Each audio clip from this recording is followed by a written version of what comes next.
Hello mga kaiklabo! Ito na nga yung ating recipe para sa ating pandi ube at baka magustuhan mo nga tong video ko.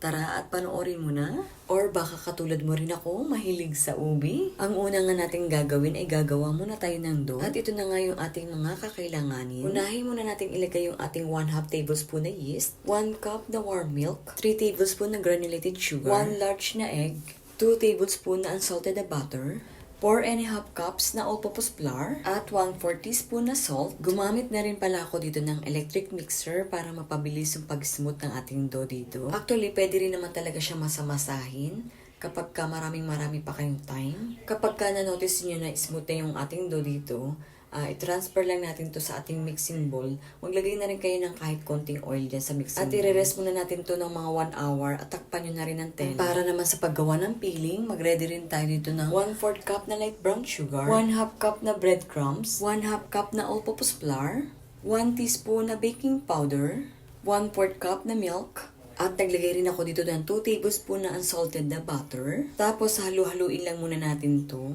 Maglalagay rin tayo dito ng 1 cup na ubi halaya.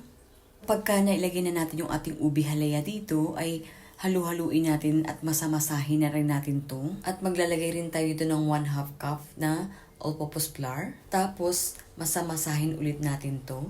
Maglalagay rin tayo dito ng 2 tablespoon na ubi flavor. Mamasamasahin lang natin to hanggang sa maging smooth na rin siya. Tapos iset aside muna natin to. Then after 1 hour nga na nirest natin tong ating dough, nag-double size na nga siya at kunin na natin to at masamasahin muna natin sandali. Importante kasi na masamasahin muna natin to at bago nga natin to i-slice o i-cut. At pagdating naman sa pagkakat ng ating dough, normally kinakat ko lang to ng mga small pieces. At gada pieces pala ng mga dough na ginagawa ko dito ay papakinisin rin natin at bibilug-bilugin. Dito sa part na to, kailangan ko lang bilisan yung pag-video natin. At pagkatapos ka natin mahuluma yung ating dough, isunod rin natin yung ating peeling. Same lang din yung gagawin natin dito. Yung tamang laki lang din yung peeling na ginawa ko dito. Parang sakto lang dito sa ating ginagawang dough. Pagdating naman sa paglalagay ng peeling, syempre kailangan natin gumamit ng rolling pin.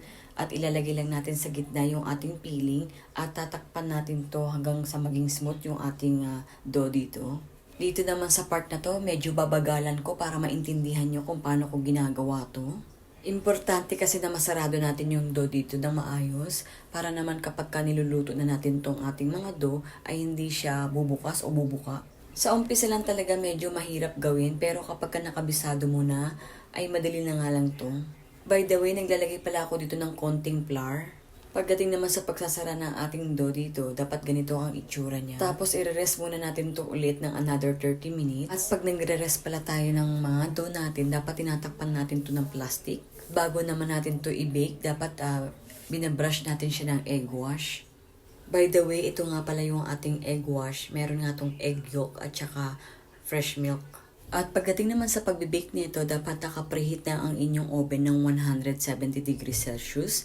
Normally, binibake ko lang siya ng mga 25 to 30 minutes. O diba, super dali lang ang paggawa ng ating pandi ube. At sana may natutunan ka sa video ko ngayon at kung nagustuhan mo nga to, huwag mo na rin kalimutan na i-like and share or baka hindi ka pa nakapalo, i-follow mo na rin ako para like kang updated sa mga ginagawa kong videos. Salamat po sa panonood, sa uulitin. At ito na nga yung ating super yummy na pandi ube. Grabe, super lambot naman ito at ang sarap.